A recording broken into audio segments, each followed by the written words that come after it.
상스러운 비린내 좀 어떻게 할 수 없어요? 25년을 키운 아들이 사돈들 앞에서 제 머리채를 움켜쥐며 던진 말입니다. 평생 아들 하나 잘 키워보겠다고 새벽 4시부터 자갈치 시장에서 생선을 팔았던 제 손에서 나는 냄새가 그렇게 부끄러운 냄새였을까요? 여러분, 제가 이런 치욕을 당하게 된 이유가 궁금하시죠? 그런데 이야기 시작하기 전에 혹시 구독과 좋아요 눌러주셨나요? 여러분의 작은 관심이 저에게는 정말 큰 힘이 되거든요. 새벽 4시 부산 자갈치 시장은 아직 어둠 속에 잠겨 있었지만 이미 하루가 시작되고 있었습니다. 파도 소리와 함께 밀려오는 비릿한 바닷바람이 골목을 가득 메웠습니다. 강인숙은 무거운 얼음 포대를 끌며 자신의 좌판으로 향했습니다. 오늘도 변함없는 하루가 시작되는 순간이었습니다. 좌판을 펼치고 얼음을 깔면서 그녀는 생각했습니다. 이 모든 것이 아들 민준이를 위한 것이라고. 손등에 밴 비린내, 굳은 살로 거칠어진 손가락, 새벽잠을 포기한 채 시작하는 하루, 그 모든 것이 부끄럽지 않았습니다. 아니, 부끄러워서는 안 된다고 스스로에게 다짐했습니다. 인수가 오늘도 일찍 나왔네. 옆 좌판의 순자 언니가 반갑게 인사했습니다. 함께 이 시장을 지켜온 지 벌써 10년이 넘었습니다. 응, 언니도 고생 많아. 오늘 물건은 어때? 그럭저럭이지. 요즘 경기가 안 좋아서 말이야. 하지만 인숙은 포기하지 않았습니다. 경매장에서 가장 좋은 생선을 골라내는 눈썰미, 손님들과의 흥정에서 단 한 푼도 양보하지 않는 악착함, 그 모든 것이 민준이의 미래를 위한 투자라고 생각했습니다. 아들이 초등학교에 다닐 때였습니다. 어느 날 학교에서 돌아온 민준이가 툭 던진 한마디가 가슴을 저몄습니다. 엄마, 손에서 냄새나. 친구들 앞에서 부끄러웠나 봅니다. 인숙은 그날 밤 세면대 앞에서 손을 닦고 또 닦았습니다. 수세미로 박박 문질러도 손톱 사이사이에 밴 비린내는 쉽게 지워지지 않았습니다. 하지만 포기할 수는 없었습니다. 이 냄새가 민준이의 학비가 되고 참고서가 되고 과외비가 되는 것을 그녀는 알고 있었습니다. 괜찮아, 민준아. 엄마가 더 열심히 씻을게. 하지만 엄마는 너를 위해서라면 뭐든 할 수 있어. 그날 이후 인숙은 더욱 단단해졌습니다. 이 아이만큼은 다른 세상에서 살게 해주겠다고, 절대 이 비린내를 물려주지 않겠다고 다짐했습니다. 민준이는 성실했습니다. 어머니의 희생을 알고 있었기에 더욱 열심히 공부했습니다. 새벽마다 시장에 나가는 어머니를 보며 자신만큼은 다른 삶을 살아야 한다는 것을 깨달았습니다. 중학교, 고등학교를 거치며 민준이의 성적은 늘 최상위권이었습니다. 인숙은 아들의 성적표를 볼 때마다 가슴이 벅찼습니다. 손에 밴 비린내가 전혀 부끄럽지 않았습니다. 오히려 자랑스러웠습니다.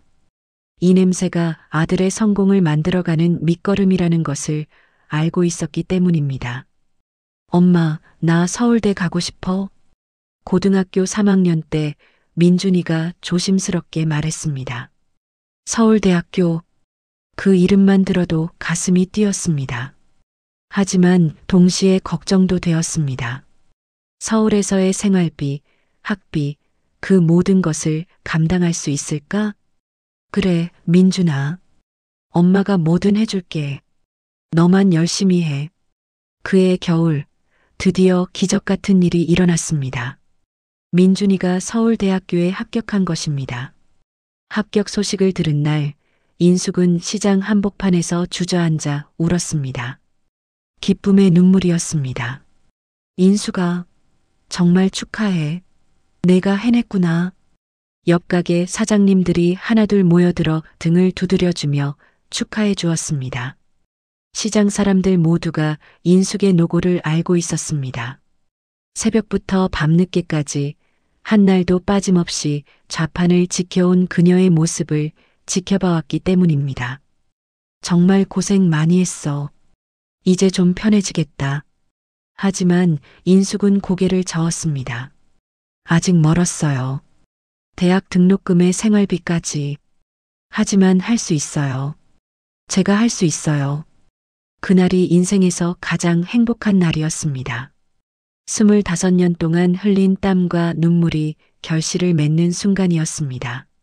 손에 밴 비린내가 이렇게 값진 것이라는 걸 그때만큼 절실히 느낀 적이 없었습니다.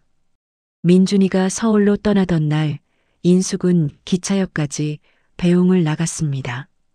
큰 가방을 맨 아들의 뒷모습을 보며 눈물을 참았습니다.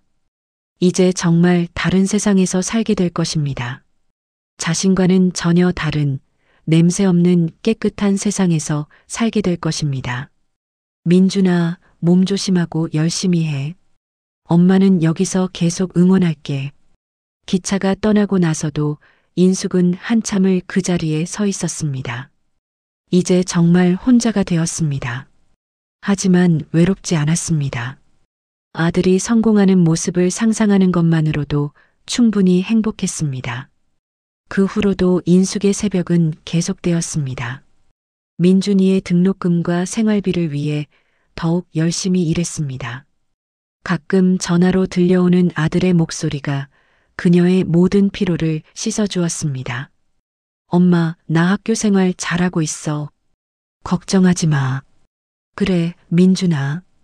엄마는 괜찮으니까 너만 열심히 해. 하지만 시간이 지날수록 민준이의 목소리에서 뭔가 달라지는 것을 느꼈습니다. 전화 횟수도 줄어들고 말투도 어딘지 모르게 어색해졌습니다. 서울의 세련된 친구들과 어울리면서 점점 변해가는 것 같았습니다. 하지만 인숙은 이해하려고 했습니다. 아이가 성장하는 과정이라고, 더 넓은 세상을 경험하는 것이라고 스스로를 달랬습니다. 인숙은 아들이 대기업에 취직하기를 간절히 바랐습니다. 그렇게 되면 정말로 다른 세상의 사람이 될 수 있을 것 같았습니다. 엄마, 나 대기업 최종 면접 합격했어. 전화기 너머로 들려온 민준이의 목소리는 흥분에 차 있었습니다. 인숙도 함께 기뻐했습니다. 정말 우리 민준이가, 엄마가 얼마나 자랑스러운지 몰라. 하지만 그 기쁨도 잠시, 민준이가 이어서 한 말이 그녀의 가슴을 무너뜨렸습니다. 근데 엄마, 회사 사람들이랑 만날 일이 있을 텐데. 혹시 엄마가 오시게 되면 좀 조심해줘. 알지? 조심하라니? 뭘? 그냥 냄새 같은 거 말이야. 회사 사람들은 좀 까다로워서. 그 순간 인숙의 가슴에 날카로운 칼이 꽂히는 것 같았습니다. 25년 동안 자신을 위해 희생해온 어머니에게 냄새를 조심하라고 말하는 아들. 하지만 그녀는 참았습니다. 알았어, 민준아. 엄마가 조심할게. 민준이가 회사에 입사하고 몇 년이 지났습니다. 그 사이 그는 점점 더 세련되어졌고 인숙과는 더욱 멀어졌습니다. 전화도 뜸해졌고 부산에 내려오는 일도 거의 없었습니다. 그러던 어느 날 민준이가 갑자기 전화를 했습니다. 엄마, 나 결혼하려고 해. 결혼? 정말? 어떤 분이야? 좋은 사람이야. 그런데 엄마께 부탁이 있어. 인숙은 가슴이 두근거렸습니다. 드디어 며느리를 보게 되는구나. 뭐든 말해봐, 민준아. 처음 만날 때 좀 단정하게 입고 와줘. 그리고 향수 같은 것도 뿌리고. 냄새. 알지? 또다시 냄새 이야기였습니다. 인숙은 말없이 전화를 끊었습니다. 그날 밤 그녀는 잠을 이루지 못했습니다. 며느리를 처음 만나는 날이 다가왔습니다. 인숙은 며칠 전부터 준비했습니다. 가장 좋은 옷을 골라 입고 향수도 뿌리고 손톱까지 깨끗이 다듬었습니다. 그리고 정성스럽게 굴비를 골라 예쁘게 포장했습니다. 시장 사람이라 다른 건 몰라도 생선 보는 눈은 있습니다. 이렇게 말하며 건네려고 했습니다. 며느리가 될 사람에게 자신의 정성을 보여주고 싶었습니다. 하지만 실제로 만난 며느리의 반응은 예상과 달랐습니다. 예쁘고 지적으로 보이는 여성이었지만 인숙을 보는 눈빛이 차가웠습니다. 안녕하세요, 어머님. 정중하지만 거리감이 느껴지는 인사였습니다. 인숙은 준비해온 굴비를 조심스럽게 내밀었습니다. 며느리가 될 뿐이니까 제 마음이라고 받아주세요. 시장에서도 1년에 몇 번 볼까 말까 한 진짜 귀한 것들로만 골랐어요. 하지만 며느리가 될 수지는 고개를 돌리며 손수건으로 코를 막았습니다. 어머님, 죄송하지만 냄새가 너무 심해서 머리가 다 아파요. 정말 역겨워요. 그 말이 인숙의 가슴을 찔렀습니다. 25년간 아들을 키우기 위해 묵묵히 견뎌온 냄새를 역겹다고 하다니. 그때 민준이의 얼굴이 붉어지더니 폭발했습니다. 엄마, 제발. 상스러운 비린내 좀 어떻게 할 수 없어요? 평생의 자부심이 한순간에 무너지는 소리였습니다. 자신이 그토록 사랑하고 희생했던 아들의 입에서 나온 말이었습니다. 민준아. 인숙이 떨리는 목소리로 아들의 이름을 불렀지만 민준은 이미 이성을 잃은 상태였습니다. 정말 부끄러워요. 왜 이해를 못하세요? 그리고는 믿을 수 없는 일이 벌어졌습니다. 민준이가 어머니의 머리채를 거칠게 움켜쥐고는 방 밖으로 끌고 나간 것입니다. 아야, 민준아, 뭐 하는 거야? 인숙이 비명을 질렀지만 민준은 멈추지 않았습니다. 사돈들과 며느리가 보는 앞에서 어머니를 바닥에 내던졌습니다. 다시는 제 앞에 나타나지 마세요. 이게 엄마가 저에게 줄 수 있는 마지막 배려입니다. 사돈들은 외면했고 며느리는 차갑게 웃었습니다. 예쁘게 포장했던 은빛 굴비들이 바닥에 흩어져 굴러다녔습니다. 그것은 굴비가 아니었습니다. 인숙의 인생이 산산조각 나는 순간이었습니다. 바닥에 넘어진 채로 올려다본 아들의 얼굴에는 미움과 혐오가 가득했습니다. 25년 동안 사랑으로 키운 아들이 보여주는 얼굴이 이런 것이라니. 민준아, 엄마가 뭘 잘못했니? 너를 위해서 평생을 바쳤는데.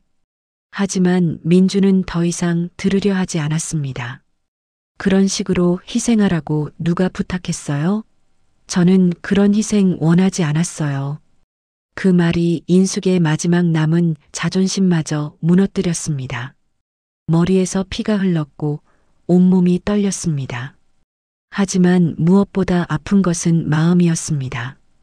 주변 사람들은 모두 외면했습니다. 누구도 도와주지 않았습니다. 그저 볼거리로 여기며 수군거릴 뿐이었습니다. 저런 일이 다 있네. 아무리 그래도 자식이 어미를. 하지만 그 어떤 위로도 인숙에게는 와닿지 않았습니다. 세상이 무너지는 기분이었습니다. 그날 밤 인숙은 응급실에 실려갔습니다. 머리를 다쳐 몇 바늘을 꿰매야 했습니다. 간호사가 상처를 치료하면서 안타깝게 말했습니다. 어르신, 무슨 일이세요? 누가 이렇게... 하지만 인숙은 대답할 수 없었습니다. 내 아들이 그랬다고 어떻게 말할 수 있겠습니까? 응급실의 하얀 불빛 아래서 링거를 맞으며 인숙은 자신의 인생을 되돌아봤습니다. 25년. 그 긴 세월 동안 오직 아들만을 위해 살아왔습니다. 새벽 4시부터 시작되는 하루, 비린내가 벤손, 등이 휘도록 일한 세월. 그 모든 것이 무슨 소용이었을까요? 간호사가 와서 상태를 확인했습니다. 어르신, 많이 아프세요? 괜찮습니다. 하지만 괜찮지 않았습니다.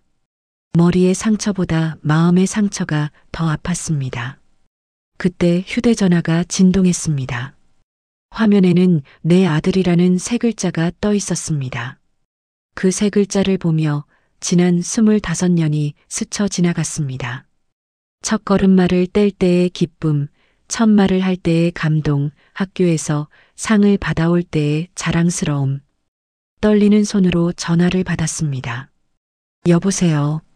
엄마, 나야. 어디 계세요? 차가운 목소리였습니다. 안부를 묻는 것이 아니라 확인하는 투였습니다.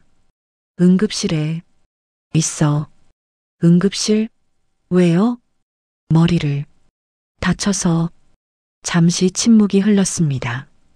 그리고 이어진 말은 인숙의 심장을 얼어붙게 만들었습니다. 엄마, 내일 사돈들께 정식으로 사과하세요.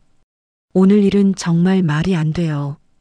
그분들이 어떤 분들인지 아시잖아요. 사과하라고요? 머리가 깨져서 응급실에 있는 어미에게 사과하라고 하다니. 민준아, 엄마가 뭘 잘못했니? 잘못하셨다고요.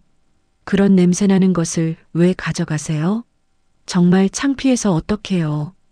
그 순간 인숙은 깨달았습니다. 이 아이는 정말로 변해버렸구나. 어머니의 희생을 당연하게 여기고 어머니를 부끄러워하는 아이로 변해버렸구나. 민준아, 엄마는 됐어요. 제발 더 이상 저에게 짐이 되지 마세요. 제가 이렇게 되기까지 얼마나 힘들었는지 아세요? 짐이라고 했습니다. 25년 동안 모든 것을 바친 어미를 짐이라고 했습니다. 알겠어. 인숙은 조용히 전화를 끊었습니다. 그리고 휴대전화를 들여다봤습니다. 주소록에 있는 내 아들이라는 세 글자를 오래 바라봤습니다. 그리고 마침내 결심했습니다. 한 글자씩 지워나갔습니다. 네. 들. 지울 때마다 심장에 박힌 못이 뽑히는 것 같았습니다. 아프지만 꼭 필요한 일이었습니다. 마지막 글자가 사라지자 화면은 텅 비었습니다. 그 텅 빈 화면을 보며 인숙은 이상하게도 해방감을 느꼈습니다. 이제 정말로 자유로워진 기분이었습니다. 이제 내 이름으로 살아야겠구나. 작은 목소리로 중얼거렸습니다. 강인숙. 누구의 어미도 아닌 그냥 강인숙으로 살아가야 할 때가 온 것 같았습니다. 다음 날 아침 퇴원 수속을 밟고 집으로 돌아왔습니다. 조용한 집안에서 혼자 서 있으니 묘한 기분이 들었습니다. 외롭지만 동시에 홀가분했습니다. 방 안에 있던 민준이의 사진들을 하나씩 내려놓았습니다. 어린 시절의 해맑은 미소, 중학교 졸업사진, 대학교 입학사진, 그 모든 것을 상자에 담아 창고로 옮겼습니다. 이제는 과거가 된 기억들이었습니다. 오래된 나무 상자를 꺼냈습니다. 아버지가 남기신 유품이 들어있는 상자였습니다. 먼지를 털고 열어보니 낡은 서류들이 나왔습니다. 땅 문서와 보험 증서들이었습니다. 정말 죽을 만큼 힘들 때만 써라. 마지막 비상금이다. 아버지가 생전에 하셨던 말씀이 떠올랐습니다. 그때는 이해할 수 없었습니다. 하지만 지금은 알 것 같았습니다. 정말 죽을 만큼 힘든 때가 바로 지금이었습니다. 다음 날 구청에 갔습니다. 땅 문서를 가지고 가서 확인해 보니 놀라운 사실을 알게 되었습니다. 그 땅이 신도시 개발 예정지에 포함되어 있다는 것이었습니다. 어르신, 이 땅이 정말 어르신 것이 맞나요? 보상금이 상당할 것 같은데요. 공무원이 놀란 목소리로 말했습니다. 얼마나 될까요? 정확한 계산은 해봐야겠지만 대략 몇십억 원 정도 될 것 같습니다. 인숙은 믿을 수 없었습니다. 아버지가 남겨주신 작은 땅이 이렇게 큰 돈이 될 줄이야. 보험사에도 들렀습니다. 남편이 남긴 보험 증서를 가지고 가니 이것도 상당한 액수가 되어 있었습니다. 세월의 이자가 붙어서 몇억 원이 넘었습니다. 갑자기 큰 돈을 갖게 된 인숙은 어떻게 써야 할지 막막했습니다. 그런데 집에 돌아와서 신문을 보다가 한 광고가 눈에 들어왔습니다. 사회복지사 양성과정 수강생 모집. 사회복지사. 다른 사람을 돕는 일. 지금까지 아들만을 위해 살아왔는데 이제는 다른 사람들을 위해 살아보면 어떨까 하는 생각이 들었습니다. 이제 내 이름으로 새로운 시작을 해보자. 그날 밤 인숙은 오랜만에 깊은 잠에 들었습니다. 내일부터 새로운 인생이 시작될 것 같았습니다. 나이 58배 사회복지사 공부를 시작한다는 것은 쉽지 않았습니다. 교육원에 등록하러 갔을 때 직원들이 의아한 표정을 지었습니다. 어르신, 정말 수강하시려는 거예요? 네, 사회복지사 자격증을 따고 싶습니다. 하지만 나이가 공부하기 힘들 텐데요. 하지만 인숙은 포기하지 않았습니다. 등록금을 내고 교재를 받아들었습니다. 집에 돌아와 책을 펼쳐보니 어려운 용어들이 가득했습니다. 사회복지개론, 인간행동과 사회환경, 사회복지실천론, 시장에서 써본 적 없는 어려운 말들이었습니다. 그날부터 인숙의 새로운 일상이 시작되었습니다. 새벽 5시에 일어나 공부를 하고 오전에는 온라인 강의를 들었습니다. 컴퓨터도 서툴렀지만 포기하지 않았습니다. 첫 강의에 참석했을 때의 일은 지금도 잊을 수 없습니다. 강의실에는 대부분 20-30대의 젊은 학생들이 앉아 있었습니다. 인숙이 들어서자 모든 시선이 그녀에게 쏠렸습니다. 저분 왜 여기 계시지? 혹시 잘못 들어오신 건 아니야? 수군거리는 소리가 들렸습니다. 인숙은 당황했지만 의연하게 빈자리에 앉았습니다. 강의가 시작되자 더 큰 어려움이 기다리고 있었습니다. 강사의 말이 너무 빨라서 따라가기 힘들었고 전문 용어들은 외계어처럼 들렸습니다. 손으로 메모를 하려고 하니 펜을 잡은 손이 떨렸습니다. 사회복지의 패러다임이 변화하면서 강사의 말이 귀에 들어오지 않았습니다. 옆에 앉은 젊은 학생은 노트북으로 빠르게 타이핑하고 있었는데 인숙은 겨우 한 줄 적는 것도 벅찼습니다. 쉬는 시간에 젊은 학생들이 모여서 이야기하는 것을 들었습니다. 저 할머니 뭔가 생선 비린내 같은 냄새 안 나? 그러게 말이야. 리포트도 제대로 못 쓸 것 같던데. 아무래도 나이가 있으시니까.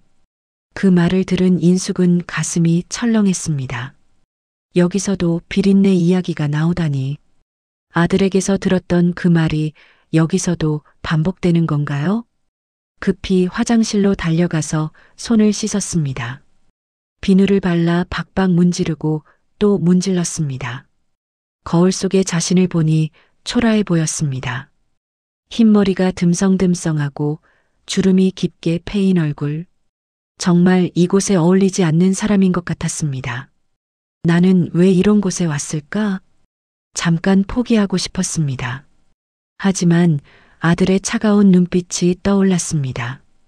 그리고 사돈 앞에서 머리채를 잡히던 그날의 치욕이 다시 가슴을 찔렀습니다. 여기서 무너지면 나는 영영 그 자리에 주저앉고 말 거야. 거울 속의 자신에게 다짐했습니다. 이를 악물고 다시 강의실로 돌아갔습니다.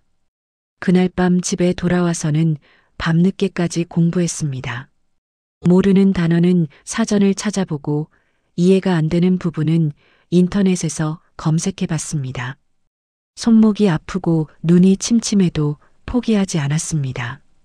몇 주가 지나자 조금씩 적응이 되었습니다. 강의 내용도 조금씩 이해가 되기 시작했고 노트 필기도 나아졌습니다.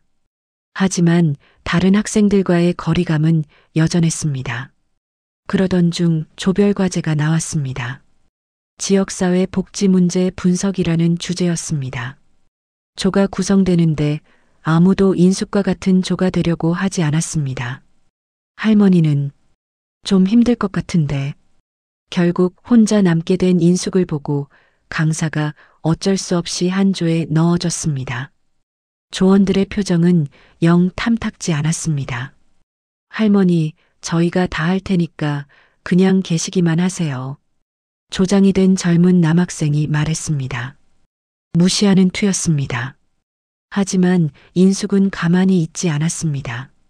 저도 할 일을 주세요. 제가 할 수 있는 일이 있을 거예요. 하지만 컴퓨터도 잘 못하시고, 컴퓨터는 못해도 현장 조사는 할 수 있어요. 저는 40년 동안 시장에서 사람들과 이야기해 왔습니다.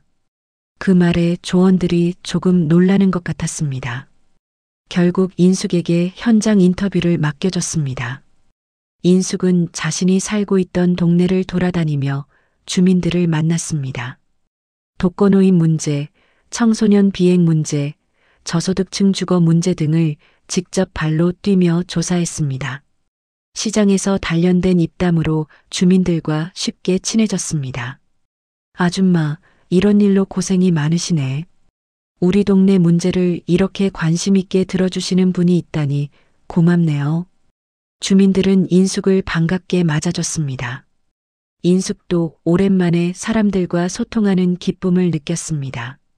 며칠 후 조발표 날이 되었습니다. 다른 조원들이 파워포인트를 만들고 발표를 준비하는 동안 인숙이 수집한 현장 자료들이 발표의 핵심이 되었습니다. 이 자료는 정말 생생하네요. 어떻게 구하신 거예요? 교수님이 놀라며 물었습니다. 저희 조의 강인숙 학생이 직접 현장에 가서 인터뷰한 자료입니다. 조장이 대답했습니다. 처음으로 인숙을 인정하는 말투였습니다. 대단하네요. 이런 현장 감각은 젊은 학생들이 쉽게 가질 수 없는 것인데, 그 말을 들은 인숙은 가슴이 뿌듯했습니다. 처음으로 인정받는 기분이었습니다. 그날 이후 다른 학생들의 시선이 조금씩 바뀌었습니다. 여전히 나이 차이는 있었지만 적어도 무시하지는 않았습니다. 인숙 선배님, 현장 경험이 정말 풍부하시네요. 한 학생이 다가와서 말했습니다. 선배님이라고 부르니 기분이 좋았습니다. 그렇게 한 학기가 지나갔습니다. 중간고사, 기말고사를 거치며 인숙은 점점 성장해 갔습니다. 성적도 중간 정도는 유지할 수 있었습니다. 하지만 가장 큰 시련은 실습이었습니다. 요양원에서 실습을 해야 했는데 대부분의 실습기관에서는 나이가 많다는 이유로 거절했습니다. 어르신, 실습생 받기는 하는데 연세가 좀 있으셔서 몇 군데를 거절당한 후에야 겨우 한 곳에서 받아주었습니다. 하지만 조건이 있었습니다. 다른 학생들과 달리 힘든 일을 더 많이 하셔야 할 수도 있습니다. 예, 다 하겠습니다. 인숙은 주저하지 않고 대답했습니다. 드디어 요양원 실습이 시작되었습니다. 인숙이 배정받은 곳은 사랑채 요양원이었습니다. 규모는 크지 않았지만 깔끔하게 관리되고 있는 곳이었습니다. 첫날 출근했을 때 다른 실습생들과 함께 오리엔테이션을 받았습니다. 모두 20대 초반의 젊은 학생들이었습니다. 어르신들을 모실 때는 항상 존댓말을 쓰시고 친근하게 대하시되 선을 지키셔야 합니다. 사회복지사 선생님이 설명해 주었습니다. 그리고 냄새에 민감한 분들이 계시니까 개인 위생에 각별히 신경 쓰시기 바랍니다. 그 말에 인숙은 또 한 번 위축되었습니다. 냄새, 평생 따라다니는 꼬리표였습니다. 실습이 시작되자 인숙에게는 가장 힘들고 더러운 일들이 주어졌습니다. 기저귀를 갈고 변기를 청소하고 치매 환자들의 돌발 행동을 처리하는 일이었습니다. 젊은 실습생들은 은근슬쩍 그런 일들을 피했습니다. 인숙 선배님, 저희는 아직 학생이라 경험이 없어서요. 대신 좀 해주시면 안 될까요? 그들은 교묘하게 힘든 일을 떠넘겼습니다. 인숙은 묵묵히 받아들였습니다. 어차피 자신이 해야 할 일이라고 생각했습니다. 하지만 쉬는 시간에 젊은 실습생들이 하는 말을 들으면 마음이 상했습니다. 진짜 냄새 나지 않아? 아직도 생선 냄새가. 나이도 많고 솔직히 좀 거북해. 그래도 더러운 일은 다 해주니까 편하긴 하지. 그런 말들을 들을 때마다 인숙은 화장실에 가서 손을 씻었습니다. 아무리 씻어도 비린내는 완전히 가시지 않는 것 같았습니다. 며칠이 지나자 인숙은 한 어르신을 유독 신경 쓰게 되었습니다. 102호에 계신 김순덕 할머니였습니다. 치매가 심해서 말을 거의 하지 않으시고 늘 창밖만 바라보고 계셨습니다. 다른 직원들은 김할머니를 꺼려했습니다. 저 할머니는 아무하고도 소통이 안 돼요. 그냥 기본적인 것만 해드리면 돼요. 하지만 인숙은 다르게 생각했습니다. 누구보다 외로우실 것 같았습니다. 인숙은 하루도 빠짐없이 김할머니를 찾아뵈었습니다. 억지로 말을 걸지 않았습니다. 그저 곁에 앉아서 젖은 수건으로 손과 발을 닦아드리고 헝클어진 머리를 빗겨드렸습니다. 김할머니는 처음에는 눈길조차 주지 않았습니다. 하지만 거부하지도 않았습니다. 가만히 인숙이 하는 대로 맡기고 계셨습니다. 할머니, 오늘 날씨가 참 좋네요. 창밖에 꽃도 피었어요. 인숙은 일방적으로 이야기했습니다. 대답은 없었지만 혼잣말처럼 계속 말씀드렸습니다. 저는 부산에서 왔어요. 바다가 참 예쁜 곳이거든요. 할머니도 바다 좋아하시나요? 며칠이 지나자 신기한 일이 일어났습니다. 김할머니가 인숙이 오는 시간을 기다리시는 것 같았습니다. 인숙이 문을 열고 들어가면 아주 미세하게 고개를 돌리시는 것이었습니다. 할머니, 제가 왔어요. 인숙이 말하면 김할머니의 눈동자가 살짝 움직였습니다. 인숙은 그것만으로도 기뻤습니다. 한 달쯤 지났을 때였습니다. 평소처럼 김할머니 곁에 앉아 손을 마사지해 드리고 있었습니다. 그런데 갑자기 기적 같은 일이 일어났습니다. 몇 달 만에 처음으로 김할머니가 고개를 돌려 인숙을 바라본 것입니다. 초점 없던 눈에 미세한 빛이 들어왔습니다. 그리고 메마른 입술이 천천히 열렸습니다. 손이 참 따뜻하네. 작고 떨리는 목소리였습니다. 인숙은 깜짝 놀라서 김할머니의 손을 더 꼭 잡았습니다. 할머니, 말씀하시네요. 김할머니는 인숙의 손을 만지시며 계속 말씀하셨습니다. 이 손에서 사람 사는 냄새가 나네. 제일 따뜻한 냄새요. 그 순간 인숙은 눈물이 왈칵 쏟아졌습니다. 평생 부끄러워했던 이 냄새를, 아들이 그토록 혐오했던 이 냄새를 김할머니는 사람 사는 냄새라고 불러주셨습니다. 할머니, 인숙은 어린아이처럼 엉엉 울었습니다. 평생 무시당하고 창피해했던 자신의 냄새가 이렇게 따뜻한 의미가 있었다니. 울지 마. 좋은 냄새인데. 김할머니가 인숙의 눈물을 닦아주셨습니다. 사람이 열심히 살아온 냄새야. 소중한 냄새지. 그 말에 인숙은 더욱 울었습니다. 아들이 상스럽다고 했던 그 냄새가 실은 자신이 살아온 증거였습니다. 40년 동안 새벽부터 밤까지 아들을 위해 흘린 땀과 눈물이 스며든 냄새였습니다. 그날 이후 김할머니는 조금씩 말씀을 하기 시작하셨습니다. 인숙과만 이야기하셨지만 그것만으로도 큰 변화였습니다. 김할머니가 요즘 많이 좋아지셨네요. 인숙 선생님 덕분인 것 같아요. 다른 직원들도 인정해 주었습니다. 그날 이후 인숙의 요양원에서의 위치도 달라졌습니다. 더 이상 그냥 힘든 일만 하는 사람이 아니라 어르신들과 소통할 수 있는 능력이 있는 사람으로 인정받았습니다. 젊은 실습생들의 시선도 변했습니다. 인숙 선배님, 어떻게 하면 어르신들과 그렇게 잘 소통할 수 있어요? 이제는 조언을 구하는 사람들이 생겼습니다. 특별한 건 없어요. 그냥 진심으로 대하는 거예요. 내 가족처럼 생각하고 돌보는 거죠. 인숙의 대답은 단순했지만 진심이 담겨 있었습니다.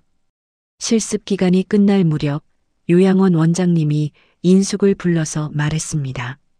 인숙 선생님, 정식으로 우리 요양원에서 일하실 생각은 없으신가요? 정말요? 네, 어르신들이 인숙 선생님을 정말 좋아하세요. 그리고 실력도 인정받으셨고요. 인숙은 감격했습니다. 58세에 시작한 새로운 도전이 인정받는 순간이었습니다. 하지만 인숙에게는 더 큰 꿈이 있었습니다. 언젠가 자신만의 요양원을 만들고 싶었습니다. 김할머니 같은 분들이 진정으로 행복할 수 있는 곳을 만들고 싶었습니다. 고맙지만 잠시 더 공부하고 싶어요. 언젠가는 제 힘으로 더 좋은 곳을 만들어 보고 싶거든요. 원장님은 인숙의 포부에 감탄했습니다. 대단하시네요. 응원하겠습니다. 그렇게 실습을 마치고 돌아오는 길, 인숙은 김할머니의 말씀을 되새겼습니다. 사람 사는 냄새. 이제 이 냄새가 부끄럽지 않았습니다. 오히려 자랑스러웠습니다. 이 냄새와 함께 새로운 꿈을 향해 나아가겠다고 다짐했습니다. 사회복지사 자격증을 취득한 후 인숙은 본격적으로 자신의 꿈을 실현할 준비를 시작했습니다. 요양원을 짓는다는 것은 단순한 일이 아니었습니다. 많은 돈과 까다로운 허가 절차, 그리고 무엇보다 확실한 철학이 필요했습니다. 먼저 부지를 알아보러 다녔습니다. 부동산 중개업소를 찾아갔을 때 중개인의 반응은 예상대로였습니다. 어르신, 요양원을 지으신다고요? 허름한 차림의 60대 여성이 요양원 부지를 찾는다니 믿기지 않는다는 표정이었습니다. 네, 노인 요양시설을 짓고 싶어요. 하지만 어르신, 이런 부지는 최소 수십억은 있어야 합니다. 게다가 각종 허가도. 중개인은 인숙을 설득하려 했습니다. 현실적으로 불가능하다고 말하고 있었습니다. 그때 인숙이 조용히 통장을 내밀었습니다. 일단 잔고부터 확인해 보세요. 중개인이 통장을 보는 순간 눈이 커졌습니다. 보상금과 보험금을 합쳐 60억이 넘는 돈이 들어 있었습니다. 이게 정말 어르신 돈이 맞나요? 제가 농담할 사람처럼 보입니까? 저는 40년 동안 자갈치에서 생선을 팔아온 사람입니다. 장난으로 이런 곳에 오지 않아요. 인숙의 단호한 말투에 중개인의 태도가 180도 바뀌었습니다. 죄송합니다. 제가 너무 성급하게 판단했네요. 어떤 조건의 부지를 원하시나요? 며칠 동안 여러 부지를 알아본 결과 교통이 편리하고 자연환경이 좋은 곳을 찾았습니다.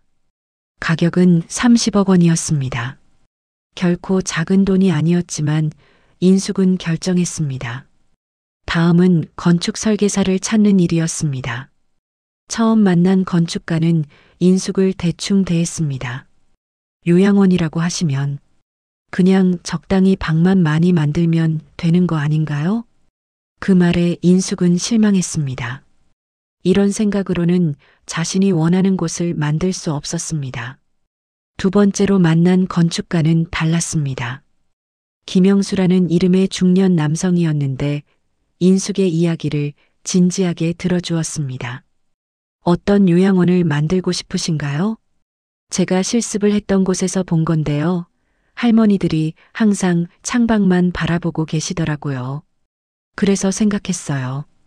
햇살이 가장 잘 드는 곳에 물리치료실을 두고 싶어요. 사계절이 보이는 창으로 누군가는 하루라도 더 세상을 느낄 수 있게요. 인숙의 말에 김영수의 눈빛이 달라졌습니다. 계속 말씀해 주세요. 모든 바닥은 미끄럽지 않게, 손잡이는 잡기 편하게, 복도는 넓게, 그리고 정원은 누구나 산책할 수 있게 만들고 싶어요. 여기는 단순히 늙은이를 수용하는 곳이 아니에요. 존엄을 지키는 집이에요. 김영수는 잠시 침묵하다가 천천히 고개를 끄덕였습니다. 철학이 있으시군요. 정말 좋은 생각입니다. 제가 가진 모든 기술을 동원해서 도와드리겠습니다. 설계 작업은 6개월이나 걸렸습니다. 인숙은 매주 설계사무소를 찾아가서 도면을 확인하고 의견을 나눴습니다. 어르신들의 동선, 안전사항, 편의시설 하나하나까지 꼼꼼히 챙겼습니다. 이사장님, 이 정도면 정말 최고급 실버타운이 될 것 같습니다. 김영수가 완성된 도면을 보여주며 말했습니다. 이사장님이라고 부르지 마세요. 아직 그냥 강인숙입니다. 아니에요. 이미 이사장님이세요. 이런 철학과 열정을 가진 분이라면 충분히 이사장 자격이 있어요. 다음 단계는 인허가 절차였습니다. 이것이 가장 복잡하고 까다로웠습니다. 각종 서류를 준비하고 관련 부서를 돌아다니며 허가를 받아야 했습니다. 처음 제출한 서류는 반려되었습니다. 건물 구조상 문제가 있습니다. 다시 수정해서 제출하세요. 담당 공무원은 차가운 목소리로 말했습니다. 인숙은 실망했지만 포기하지 않았습니다. 밤늦게까지 서류를 수정하고 다시 제출했습니다. 두 번째도 반려되었습니다. 세 번째, 네 번째, 총 7번이나 반려당했습니다. 정말 까다롭네요. 보통 사람들은 여기서 포기하는데 김영수가 안타까워했습니다. 포기할 수 없어요. 제가 이 일을 하는 이유가 있거든요. 인숙은 단호했습니다. 아들에게 당한 굴욕을 생각하면 절대 포기할 수 없었습니다. 8번째 제출에서야 드디어 허가가 났습니다. 그 소식을 들었을 때 인숙은 구청 로비에서 주저앉아 울었습니다. 드디어 됐구나. 이제 본격적인 공사가 시작되었습니다. 공사 현장은 험난했습니다. 자재가 늦게 도착하는 날도 있었고 인부들이 파업을 하는 일도 있었습니다. 자금도 예상보다 많이 들어갔습니다. 하지만 인숙은 하루도 빠짐없이 현장을 지켰습니다. 벽돌 하나가 쌓이는 과정도 창문 하나가 달리는 순간도 그녀의 눈으로 직접 확인했습니다. 이사장님, 이렇게 매일 나오실 필요는 없는데요. 현장 소장이 말했습니다. 아니에요. 제가 직접 봐야 해요. 이 건물 하나하나가 제 꿈이거든요. 더 반듯하게 붙여주세요. 저 벽은 어르신들이 기대실 곳입니다. 인부들은 처음엔 잔소리로 여겼지만 곧 그녀의 진심을 알게 되었습니다. 이사장님, 정말 대단하시네요. 이런 마음으로 지은 집이라면 들어오시는 분들이 행복하실 거예요. 2년여의 공사 끝에 드디어 건물이 완성되었습니다. 5층 규모의 아름다운 건물이었습니다. 인숙이 꿈꿔왔던 모든 것이 그대로 구현되어 있었습니다. 햇살이 가득 드는 물리치료실, 사계절을 볼 수 있는 넓은 창문, 미끄럽지 않은 바닥, 잡기 편한 손잡이, 그리고 누구나 산책할 수 있는 아름다운 정원까지. 정말 멋지네요. 이런 곳이라면 저도 나중에 들어오고 싶어요. 김영수가 감탄하며 말했습니다. 건물 정문에 현판을 다는 날, 인숙은 오래 고민한 이름을 새겼습니다. 늘 봄의 집. 겨울이 아무리 길어도 늘 봄이 오듯 이 집에 들어오시는 모든 분들이 인생의 마지막 겨울을 따뜻하게 보내셨으면 하는 마음입니다. 현판 제막식에서 인숙이 한 말이었습니다. 참석한 모든 사람들이 박수를 보내주었습니다. 이제 인숙은 더 이상 자갈치 시장의 생선 장수가 아니었습니다. 늘 봄의 집 강인숙 이사장이었습니다. 직원 채용도 시작했습니다. 인숙은 면접에서 가장 중요하게 본 것은 학력이나 경력이 아니라 마음가짐이었습니다. 어르신들을 내 가족처럼 모실 수 있는 분을 찾습니다. 그렇게 뽑힌 직원들은 모두 따뜻한 마음을 가진 사람들이었습니다. 개원 준비가 한창일 때 첫 번째 입소자가 정해졌습니다. 놀랍게도 그분은 인숙이 실습할 때 만났던 김순덕 할머니였습니다.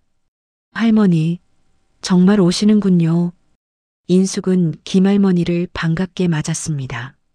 인숙이구나. 내가 이런 좋은 곳을 만들었다니. 정말 자랑스럽다. 김할머니는 인숙의 손을 꼭 잡으며 말씀하셨습니다. 할머니, 여기서 편안히 지내세요. 제가 잘 모실게요. 그렇게 늘봄의 집이 문을 열었습니다. 소문이 나면서 입소 문의가 쇄도했습니다. 다른 요양원과는 확실히 다른 곳이라는 평가를 받았습니다. 여기는 정말 집 같아요. 다른 곳과는 느낌이 완전히 달라요. 입소하신 어르신들의 반응이었습니다. 언론에서도 주목하기 시작했습니다. 생선 장수에서 이사장이 된 60대 여성의 성공 스토리. 신문과 방송에서 인숙의 이야기가 소개되었습니다. 하지만 인숙은 유명해지는 것보다 어르신들이 행복해 하시는 모습을 보는 것이 더 좋았습니다. 그러던 어느 날 예상치 못한 일이 벌어졌습니다. 늘봄의 집이 개원한 지 1년이 지났습니다. 이제는 지역에서 가장 유명한 요양원이 되었고 대기자 명단에 수백 명이 올라와 있었습니다. 인숙은 매일 아침 정원을 산책하며 하루를 시작했습니다. 어르신들과 인사를 나누고 직원들의 안부를 묻는 것이 일상이 되었습니다. 이사장님, 좋은 아침입니다. 이사장님, 오늘도 좋은 하루 되세요. 직원들의 밝은 인사가 인숙의 하루를 활기차게 만들어 주었습니다. 그날도 평소와 다름없는 오후였습니다. 인숙은 사무실에서 다음 달 프로그램을 계획하고 있었습니다. 로비에는 은은한 클래식 음악이 흐르고 정원에서는 어르신들이 햇살을 쬐며 산책을 즐기고 계셨습니다. 그때 내선 전화가 울렸습니다. 이사장님, 큰일입니다. 사무국장 김민수의 다급한 목소리였습니다. 무슨 일이에요? 지금 정문 앞에서 웬 남루한 사내가 행패를 부리고 있습니다. 자꾸 이사장님을 만나야 한다고 소리치는데 어르신들이 놀라고 계세요. 인숙은 펜을 내려놓았습니다. 이런 일이 가끔 있었습니다. 시설이 유명해지면서 도움을 청하는 사람들이나 취재진들이 찾아오곤 했거든요. 어떤 사람인가요? 잘 모르겠습니다. 며칠 굶은 것 같이 초췌해 보이고 옷도 너무 더러워서 경찰을 부를까요? 일단 정중하게 돌려보내세요. 어르신들이 놀라시면 안 돼요. 인숙은 평소처럼 대답했습니다. 하지만 곧 이어진 김민수의 말이 그녀를 당황시켰습니다. 그런데 이상한 게 그 사람이 이사장님을 엄마라고 부르더라고요. 혹시? 순간 인숙의 손이 멈췄습니다. 엄마라고? 뭐라고 하셨어요? 제발 부탁드립니다. 엄마만 만나면 됩니다. 여기서 쫓겨나면 저는 정말 죽습니다. 수화기 너머로 들려오는 절규하는 목소리. 세월에 찌들어 거칠어졌지만 인숙은 그 목소리를 알고 있었습니다. 절대 잊을 수 없는 목소리였습니다. 가슴 깊은 곳에 모처럼 박혀있던 그 목소리였습니다. 민준이. 인숙의 입에서 작은 소리가 새어나왔습니다. 손에 쥔 펜이 덜덜 떨렸습니다. 이사장님? 어떻게 하시겠어요? 정말 경찰을 부를까요? 김민수가 다시 물었습니다. 인숙은 잠시 눈을 감았습니다. 3년 전 그날이 생생히 떠올랐습니다. 머리채를 잡히며 바닥에 내동댕이 쳐졌던 그날. 다시는 제 앞에 나타나지 마세요라고 차갑게 말하던 아들의 목소리. 이사장님? 김민수의 부름에 인숙은 정신을 차렸습니다. 그리고 결정했습니다. 아니에요. 경찰은 부르지 마세요. 안으로 들여보내세요. 네. 하지만 제 사무실로 데려오세요. 알겠습니다.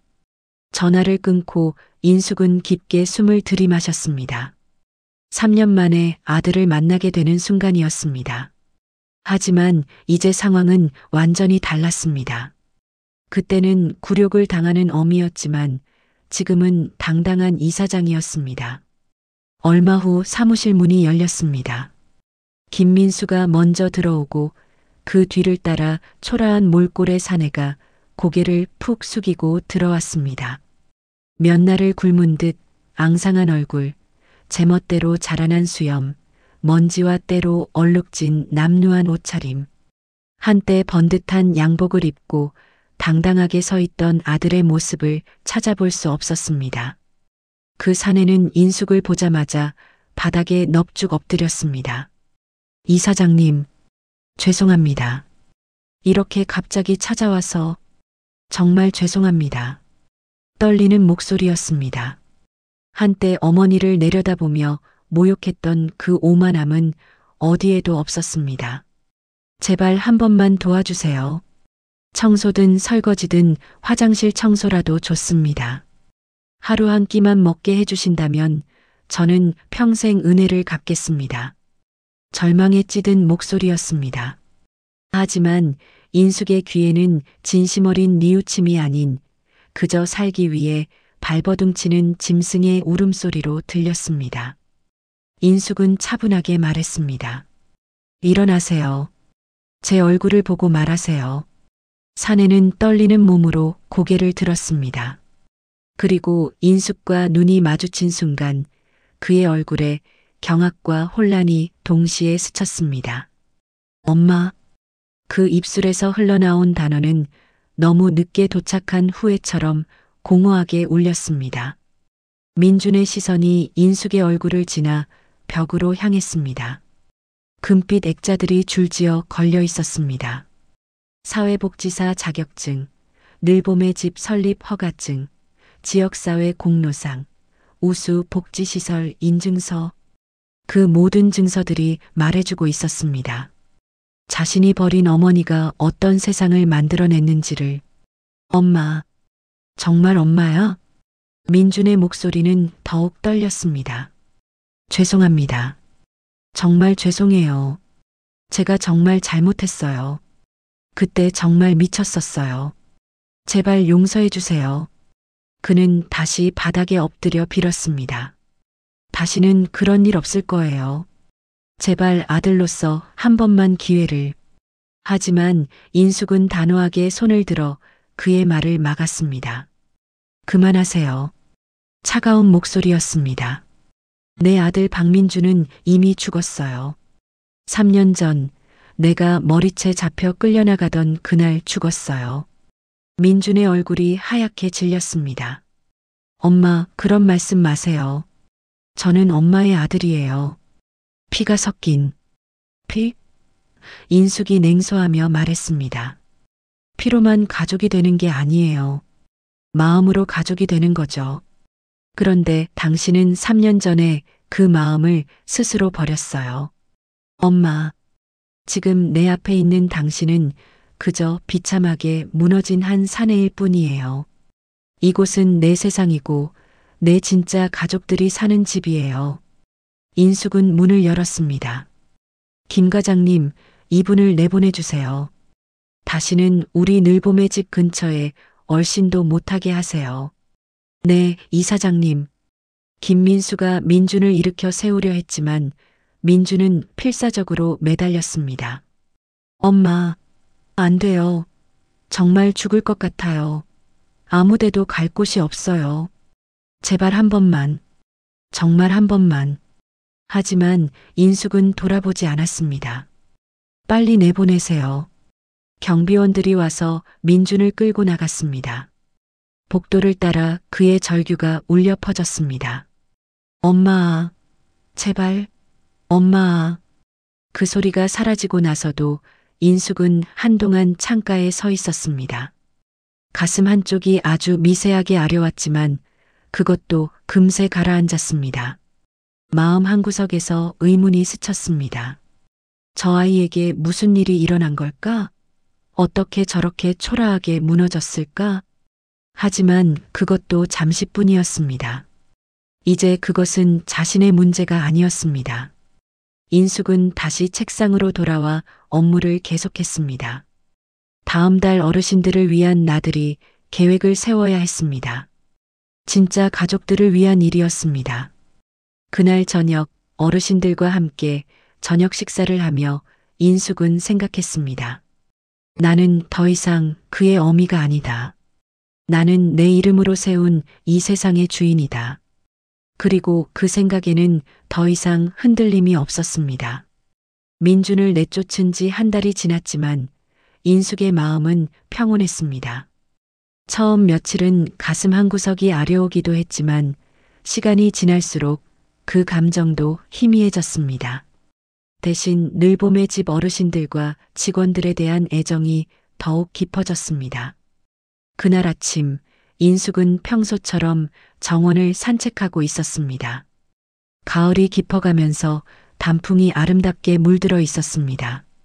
이사장님, 뒤에서 김순덕 할머니가 휠체어를 타고 오셨습니다. 요즘 할머니는 많이 좋아지셔서 혼자서도 휠체어를 잘 조작하셨습니다. 할머니, 안녕하세요. 오늘 기분은 어떠세요? 아주 좋아요. 아침 햇살이 참 따뜻하네요. 김할머니는 환한 미소를 지으며 말씀하셨습니다. 그런데 이사장님, 며칠 전에 이상한 사람이 왔다가 갔다면서요? 아, 그런 일이 있었어요. 하지만 별일 아니에요. 이사장님이 좀 우울해 보이셨는데 괜찮으세요? 할머니의 세심한 관찰에 인숙은 놀랐습니다. 우울하지 않아요, 할머니. 오히려 더 행복해요. 정말요? 네. 여기 계신 분들이 제 진짜 가족이니까요. 인숙이 진심으로 말하자 김할머니가 그녀의 손을 꼭 잡았습니다. 이사장님 손에서 여전히 사람 사는 냄새가 나네요. 세상에서 가장 따뜻한 냄새. 그 말에 인숙은 가슴이 뭉클해졌습니다. 3년 전 처음 이 말을 들었을 때와는 다른 감동이었습니다. 이제는 정말로 자신의 냄새가 자랑스러웠습니다. 할머니, 고맙습니다. 그때 사무국장 김민수가 급하게 달려왔습니다. 이사장님, 큰일 났어요. 무슨 일이에요? KBS에서 연락이 왔는데 이사장님 이야기로 다큐멘터리를 만들고 싶다고 해요. 다큐멘터리요? 네. 생선 장수에서 사회복지사로라는 제목으로요. 전국 방송이에요. 인숙은 당황스러웠습니다. 유명해지는 것은 원하지 않았습니다. 거절하세요. 저는 그런 거 하고 싶지 않아요. 하지만 이사장님, 이런 기회가 흔하지 않아요. 우리 늘봄의 집도 더 알려질 수 있고, 제 이야기가 알려지면 더 많은 사람들에게 도움이 될 수 있을 거예요. 김할머니도 말씀하셨습니다. 이사장님처럼 어려움을 극복한 분들이 용기를 얻을 수 있어요. 며칠 고민한 끝에 인숙은 다큐멘터리 촬영을 허락했습니다. 하지만 조건이 있었습니다. 제 개인 이야기보다는 어르신들과 늘봄의 집에 대해 더 많이 다뤄주세요. 촬영이 시작되었습니다. PD와 작가가 인숙의 이야기에 깊은 감동을 받았습니다. 정말 드라마 같은 인생이세요. 이런 이야기가 실제로 있다니. 드라마가 아니라 현실이에요. 그리고 저만의 이야기도 아니에요. 우리나라에는 저처럼 어려움을 극복한 분들이 많아요. 인숙은 겸손하게 말했습니다. 촬영 중에 인터뷰가 있었습니다. 가장 힘들었던 순간이 언제였나요? PD가 물었습니다. 인숙은 잠시 생각하다가 대답했습니다. 아들에게 머리채를 잡혔던 그날이요. 그때는 정말 세상이 무너지는 것 같았어요. 그런데 어떻게 다시 일어설 수 있었나요? 포기할 수 없었어요. 제가 무너지면 정말 아무것도 남지 않을 것 같았거든요. 그래서 제 이름으로 다시 시작하기로 했어요. 지금 그 아들분은 어떻게 지내시나요? 순간 인숙의 표정이 어두워졌습니다. 잘 모르겠어요. 그리고 알고 싶지도 않아요. 혹시 후회하시지는 않나요? 아들이니까 후회하지 않아요. 가족은 혈연이 아니라 마음으로 만들어지는 거예요. 지금 여기 계신 어르신들이 제 진짜 가족이에요. 그 말을 하는 인숙의 눈빛이 카메라에 고스란히 담겼습니다. 다큐멘터리가 방송된 후 전국적으로 큰 반향을 일으켰습니다. 시청률도 높았고 온라인에서도 화제가 되었습니다. 정말 감동적이었어요. 나도 저런 용기를 가져야겠어요. 아들은 정말 인간이 아니네요. 다양한 반응들이 쏟아졌습니다. 방송 후 늘봄의 집에는 견학 문의가 폭주했습니다. 전국에서 사람들이 찾아왔습니다. 이사장님을 직접 뵙고 싶어서 왔어요. 저희 어머니도 이런 곳에 모시고 싶어요. 하지만 인숙은 방문객들보다 어르신들을 더 신경 썼습니다. 너무 시끄러우면 어르신들이 불편하실 텐데. 그때 예상치 못한 소식이 들려왔습니다.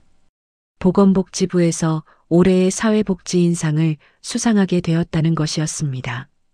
이사장님 축하드려요. 정말 대단해요. 직원들이 모두 축하해 주었습니다. 저 혼자 받는 상이 아니에요. 우리 모두가 함께 받는 거예요. 시상식 날 인숙은 정장을 차려입고 서울로 향했습니다. 3년 전 아들에게 굴욕을 당했던 그 서울에 이제는 당당하게 올라가는 것이었습니다. 시상식장에는 많은 사람들이 모여 있었습니다. 정치인들, 관료들, 언론인들까지 화려한 사람들이 가득했습니다. 강인숙 이사장님 축하드립니다. 복지부 장관이 직접 상을 수여했습니다. 감사합니다. 하지만 이 상은 제가 혼자 받을 수 있는 상이 아닙니다. 인숙은 수상 소감에서 말했습니다. 저와 함께 늘봄의 집을 지켜주시는 어르신들, 그리고 묵묵히 최선을 다하는 직원들 모두의 상입니다. 박수가 터져 나왔습니다. 그리고 한 가지 더 말씀드리고 싶은 것은 나이는 새로운 시작에 장애가 되지 않는다는 것입니다. 저는 58세에 새로운 공부를 시작했고 60세에 이런 일을 해낼 수 있었습니다. 어떤 상황에서도 포기하지 마세요. 우리에게는 언제나 새로운 기회가 있습니다. 시상식이 끝난 후 많은 사람들이 인숙에게 축하 인사를 건넸습니다. 한때 아들이 그토록 들어가고 싶어 했던 그 상류층 세계의 사람들이었습니다. 하지만 인숙은 그들과 어울리는 것보다 빨리 부산으로 돌아가고 싶었습니다. 진짜 가족들이 기다리고 있었으니까요. 부산에 도착하자 늘봄의 집 직원들과 어르신들이 모두 나와서 맞아주었습니다. 이사장님, 축하해요. 우리 이사장님이 상 받으셨다며요. 어르신들의 환한 미소를 보며 인숙은 진정한 행복을 느꼈습니다. 화려한 시상식장보다 여기가 훨씬 따뜻했습니다. 할머니들, 제가 돌아왔어요. 이사장님, 우리가 얼마나 자랑스러워 했는지 몰라요. 김순덕 할머니가 휠체어를 타고 오셔서 인숙의 손을 잡았습니다. 텔레비전에서 봤는데 정말 멋있더라고요. 우리 이사장님이 할머니들이 있어서 제가 이렇게 될 수 있었어요. 그날 저녁 늘봄의 집에서는 작은 축하 파티가 열렸습니다. 어르신들과 직원들이 모두 모여서 인숙의 수상을 축하해 주었습니다. 이사장님, 소감 한 말씀 해주세요. 직원들이 박수를 치며 말했습니다. 인숙은 잠시 생각하다가 입을 열었습니다. 3년 전에 제가 바닥에 넘어져 있을 때 저는 정말 죽고 싶었어요. 모든 것이 끝났다고 생각했죠. 어르신들이 조용히 들어주었습니다. 하지만 여기 계신 분들을 만나면서 깨달았어요. 인생은 언제든 다시 시작할 수 있다는 것을, 그리고 진짜 가족은 혈연이 아니라 마음으로 만들어진다는 것을요. 지금 제가 가장 행복한 이유는 상을 받아서가 아니라 여러분과 함께 있기 때문입니다. 모든 사람들이 박수를 보내주었습니다. 어떤 어르신은 눈물을 글썽이기도 했습니다. 파티가 끝나고 인숙은 혼자 정원을 거닐었습니다. 가을밤 공기가 서늘했지만 마음은 따뜻했습니다. 문득 3년 전 그날이 떠올랐습니다. 머리채를 잡혀 바닥에 넘어졌던 그날. 그때는 세상이 끝난 줄 알았습니다. 하지만 지금 보니 그날이 진짜 시작이었습니다. 새로운 인생의 시작점이었습니다. 아버지, 여보, 제가 여기까지 왔어요. 인숙은 하늘을 올려다보며 조용히 말했습니다. 제가 제 이름으로 당당하게 살고 있어요. 바람이 살짝 불어와 머리칼을 스쳤습니다. 마치 누군가의 다정한 손길 같았습니다. 그때 뒤에서 발소리가 들렸습니다. 김순덕 할머니가 지팡이를 짚고 천천히 걸어오고 계셨습니다. 할머니, 왜 안 주무세요? 잠이 안 와서요. 이사장님도 그런가 봐요. 네, 좀 생각할 게 있어서요. 무슨 생각이에요? 할머니가 인숙 옆에 앉으며 물었습니다. 그냥 여기까지 오느라 정말 힘들었구나 하는 생각이요. 하지만 해내셨잖아요. 정말 대단해요. 할머니가 계셔서 가능했어요. 처음으로 제 손에서 사람 사는 냄새가 난다고 말해주셨을 때 제가 얼마나 힘을 얻었는지 몰라요. 그 냄새 지금도 나요. 할머니가 인숙의 손을 만지며 말씀하셨습니다. 예전보다 더 따뜻한 냄새가 나요. 사랑의 냄새가 나요.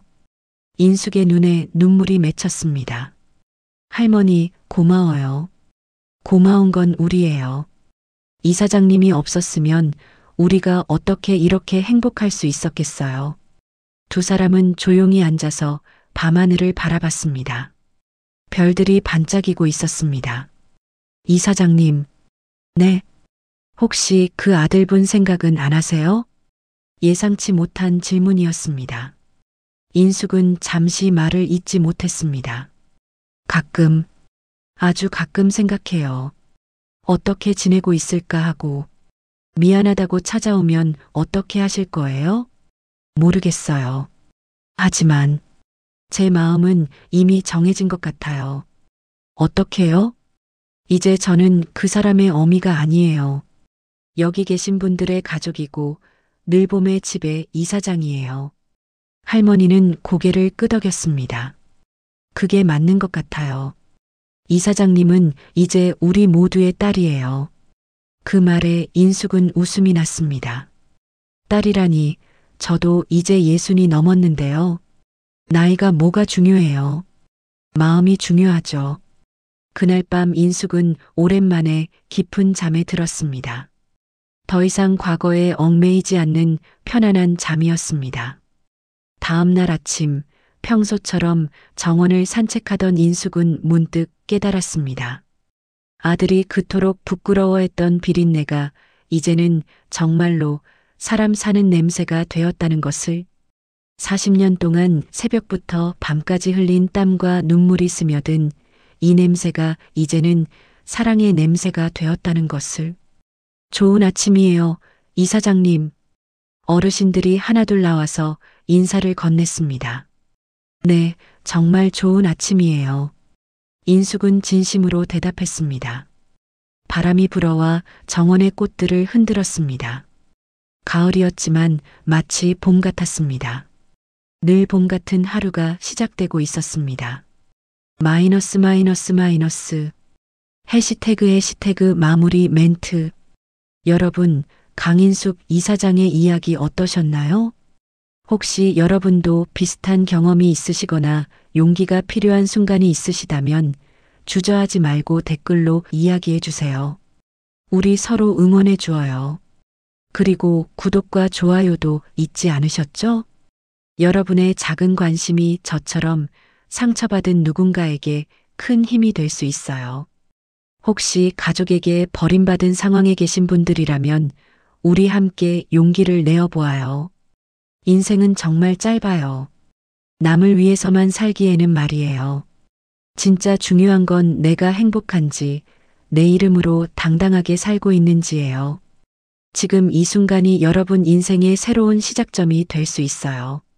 때로는 가장 아픈 상처가 가장 큰 성장을 가져다 주기도 합니다. 강인숙 이사장처럼 여러분도 자신만의 늘봄의 집을 만들어 가시길 바라요. 나이는 새로운 시작에 장애가 되지 않습니다. 58세에 공부를 시작해서 60세에 이런 성공을 이뤄낸 강인숙 이사장처럼 언제든 다시 시작할 수 있어요. 그리고 진정한 가족은 혈연이 아니라 마음으로 만들어진다는 것을 기억하세요. 여러분 곁에 있는 진짜 가족들을 소중히 여기시길 바라요. 마지막으로 여러분의 손에서도 사람 사는 냄새가 나기를 바라요. 세상에서 가장 따뜻하고 소중한 냄새 말이에요. 오늘도 제 이야기를 끝까지 들어주셔서 고마워요. 여러분 모두 행복하세요. 그럼 다음 이야기에서 또 만나요. 안녕히 계세요.